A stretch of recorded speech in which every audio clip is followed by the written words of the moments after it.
Hay una voz increíblemente poderosa que resuena en el Antiguo Testamento, una figura que se presenta con una autoridad casi divina. Hoy vamos a meterlos de lleno a rastrear la identidad de esta voz, la que conocemos como la sabiduría, para entender su viaje y, al final, su conexión con Cristo. La primera vez que la escuchamos es imposible no prestarle atención. Imaginen esto. No es un susurro en un templo, para nada. Es un grito a viva voz en medio de la plaza, del mercado, donde está todo el mundo. Así se presenta la sabiduría, hablándole de frente a la humanidad. Y claro, aquí viene la pregunta del millón. ¿Quién es esta voz? ¿Hablamos de una metáfora, una especie de fuerza divina o una persona? Bueno, vamos a investigar juntos quién es exactamente esta figura que se atreve a tomar la palabra con tanta fuerza. Empecemos por lo primero, que me parece fascinante.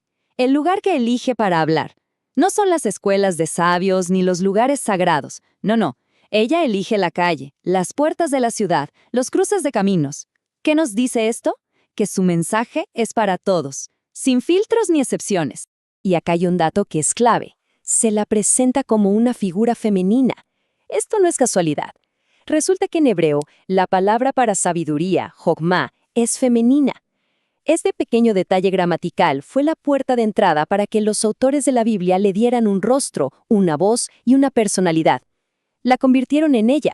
Ahora bien, para entender a esta figura tan cósmica, tenemos que rebobinar un poco, porque antes el concepto de sabiduría era algo mucho más con los pies en la tierra. Vamos a ver cómo esa idea original, la sabiduría como una habilidad puramente humana, empezó a mostrar sus límites. Al principio, ser sabio era básicamente ser diestro. Piensen en un buen artesano o en un comerciante astuto. Se trataba de tener la habilidad para navegar por la vida, para tomar buenas decisiones, para que las cosas te salieran bien. Era una destreza que, supuestamente, se podía aprender con la experiencia. Pero siempre hay un pero, ¿verdad? Los sabios de Israel, que eran muy observadores, empezaron a notar algo. Por más que uno planificara hasta el último detalle, las cosas no siempre salían como se esperaba. Este proverbio ya nos muestra que se estaban dando cuenta de que hay una fuerza mayor que tiene la última palabra. Y lo mismo pasaba, por ejemplo, en la guerra. Uno podía tener el ejército más preparado, los mejores caballos, la estrategia perfecta, pero al final del día, nada de eso garantizaba la victoria. El resultado dependía de algo más, o de alguien más. Este proverbio, para mí, lo resume todo. Es como si dijera, tú puedes poner la dirección en el GPS, pero es el Señor quien a veces recalcula la ruta. Y este es el punto de quiebre. Se dieron cuenta de que la sabiduría humana, por sí sola, tenía un techo. Simplemente no era suficiente.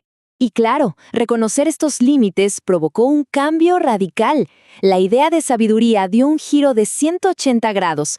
Dejó de ser algo que uno consigue con esfuerzo para convertirse en algo que Dios posee y, si quiere, te lo da como un regalo. Este cuadro lo deja clarísimo. A la izquierda, la sabiduría humana. Se logra con sudor y años, pero siempre va a ser limitada. A la derecha, la sabiduría divina. Un don, algo que es parte del ADN del universo, algo que no se fabrica, solo se puede recibir. El libro de Job lleva esta idea a otro nivel. Después de buscar la sabiduría por todos lados, en las minas más profundas, en la inteligencia humana, la conclusión es tremenda. Su verdadera casa está con Dios. ¿Y entonces qué significa ser sabio para nosotros? Bueno, no se trata de acumular datos, sino de una actitud, respetar a Dios y alejarse del mal, así de simple y así de profundo. Bien, ahora que tenemos claro que la sabiduría es divina, volvamos a esa voz misteriosa del principio, porque es justo ahora, en Proverbios 8, que ella misma nos va a contar su autobiografía. Y prepárense, porque lo que revela sobre su origen es simplemente alucinante. A ver, esto es increíble.